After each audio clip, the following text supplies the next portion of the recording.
2024ರಲ್ಲಿ ಬಿಡುಗಡೆಯಾದ blink cinema Kannada ಚಿತ್ರರಂಗದ ಒಂದು ಅದ್ಭುತ ಸೈ-ಫೈ ಥ್ರಿಲ್ಲರ್ ಆಗಿ ಹೊರಹೊಮ್ಮಿದೆ. ಶ್ರೀನಿಧಿ ಬೆಂಗಳೂರು ಅವರ ನಿರ್ದೇಶನದ ಈ ಚಿತ್ರವು ವಿಮರ್ಶಕರಿಂದ ಮತ್ತು ಪ್ರೇಕ್ಷಕರಿಂದ ಭಾರೀ ಮೆಚ್ಚುಗೆಯನ್ನು ಗಳಿಸಿದೆ. ಸಿನಿಮಾದ ಪ್ರಮುಖ ಅಂಶಗಳು ನೋಡುವುದಾದರೆ, ಬೆಂಗಳೂರಿನ ಅಪೂರ್ವ ದೀಕ್ಷಿತ್ ಶೆಟ್ಟಿ ಎಂಬ ಯುವಕನ ಸುತ್ತ ಈ ಕಥೆ ಸಾಗುತ್ತದೆ. ತನ್ನ ತಂದೆಯ ನಿಗೂಢ ಕಣ್ಮರೆಯ ಬಗ್ಗೆ ಸತ್ಯವನ್ನು ಹುಡುಕುತ್ತಾ ಹೊರಡುವ ಅವನಿಗೆ ಟೈಮ್ ಟ್ರಾವೆಲ್, ಸಮಯದ ಪಯಣ ಎಂದು ನಂತಹ ಸಂಕೀರ್ಣ ಸನ್ನಿವೇಶಗಳು ಎದುರಾಗುತ್ತವೆ. ಕಥೆಯು ಗ್ರೀಕ್ ದುರಂತ ಈಡಿಪಸ್. ದೀಕ್ಷಿತ್ ಶೆಟ್ಟಿ ಅವರ ಅಭಿನಯದ ಅತ್ಯಂತ ಪ್ರಭಾವಶಾಲಿಯಾಗಿದ್ದು, ಭಾವನಾತ್ಮಕ ದೃಶ್ಯಗಳಲ್ಲಿ ಅವರು ಮಿಂಚಿದ್ದಾರೆ.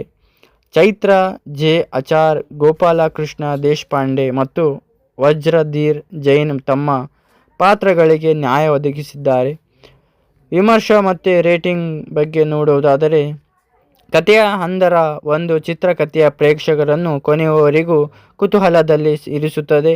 ಸಂಗೀತ ಮತ್ತು ಛಾಯಾಗ್ರಹಣ ಪ್ರಸನ್ನ ಕುಮಾರ್ ಎಂ. ಎಸ್. ಅವರ ಸಂಗೀತ ಮತ್ತು ಅವಿನಾಶ್ ಶಾಸ್ತ್ರಿ ಅವರ ಛಾಯಾಗ್ರಹಣವು ಚಿತ್ರದ ತಾಂತ್ರಿಕ ಗುಣಮಟ್ಟವನ್ನು ಹೆಚ್ಚಿಸಿದೆ. ಇದು ಕೇವಲ ಟೈಮ್ ಟ್ರಾವೆಲ್ ಕಥೆಯಲ್ಲ, ಬದಲಿಗೆ ಮನುಷ್ಯನ ಭಾವನೆಗಳು ಮತ್ತು ವಿಧಿಯ ಆಟದ ಸುತ್ತ ಹೆಣೆಯಲಾದ ಕಥೆ. ಗ್ರೀಕ್ ದುರಂತ ನಾಟಕ ಈಡಿಪಸ್ ರೆಕ್ಸನ್ ಪ್ರಭಾವ ಈ ಚಿತ್ರದ ಮೇಲಿದೆ. ಇದು ಕೇವಲ ಟೈಮ್ ಟ್ರಾವೆಲ್ ಕಾಲಯಾನ ಕಥೆಯಲ್ಲ, ಬದಲಿಗೆ ಮನುಷ್ಯನ ಭಾವನೆಗಳು ಮತ್ತು ವಿಧಿಯ ಆಟದ ಸುತ್ತ ಹೆಣೆಯಲಾದ ಕಥೆ. ಗ್ರೀಕ್ ದುರಂತ ನಾಟಕ ಈಡಿಪಸ್ ರೆಕ್ಸ್ ನ ಪ್ರಭಾವ ಈ ಚಿತ್ರದ ಮೇಲಿದೆ. ಇದರ ನಿರ್ದೇಶನ ಹೊಸ ನಿರ್ದೇಶಕ ಶ್ರೀನಿಧಿ ಬೆಂಗಳೂರು ಅವರ ಕೆಲಸಕ್ಕೆ ದೊಡ್ಡ ಮಟ್ಟದ ಶ್ಲಾಘನೆ ವ್ಯಕ್ತವಾಗಿದೆ.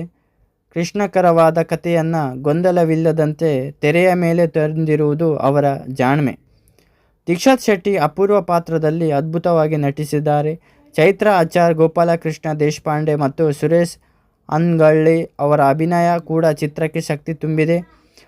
ಕಡಿಮೆ ಬಜೆಟ್ನಲ್ಲಿ ಅತ್ಯುತ್ತಮ ಗುಣಮಟ್ಟದ ಸಿನಿಮಾ ಮಾಡಬಹುದು ಎಂದು ಈ ಚಿತ್ರ ಸಾಬೀತುಪಡಿಸಿದೆ. ಹಿನ್ನೆಲೆ ಸಂಗೀತ ಮತ್ತು ಸಂಕಲನ ಚಿತ್ರದ ವೇಗವನ್ನು ಕಾಯ್ದುಕೊಳ್ಳುವಲ್ಲಿ ಪ್ರಮುಖ ಪಾತ್ರ ವಹಿಸಿವೆ. ಇದರ ನಿರ್ದೇಶಕರ ರೇಟಿಂಗ್ ಹೆಚ್ಚಿನ ಪ್ರಮುಖ ಪತ್ರಿಕೆಗಳು ಮತ್ತು ವೆಬ್ಸೈಟ್ಗಳಲ್ಲಿ ಈ ಚಿತ್ರದ 3.5 ರಿಂದ 4 ಸ್ಟಾರ್ಗಳನ್ನು ನೀಡಿವೆ. ಒಟ್ಟಾರೆ ಅಭಿಪ್ರಾಯವಾಗಿ ಹೇಳುವುದಾದರೆ, ನೀವು ವಿಭಿನ್ನ ಪ್ರಯತ್ನದ ಬುದ್ಧಿವಂತಿಕೆಯಿಂದ ಕೂಡಿದ ಸಸ್ಪೆನ್ಸ್ ಸಿನಿಮಾಗಳನ್ನು ಇಷ್ಟಪಡುವುದಾದರೆ ಬ್ಲಿಂಕ್ ಖಂಡಿತವಾಗಿಯೂ ನೋಡಲೇಬೇಕಾದ ಸಿನಿಮಾ.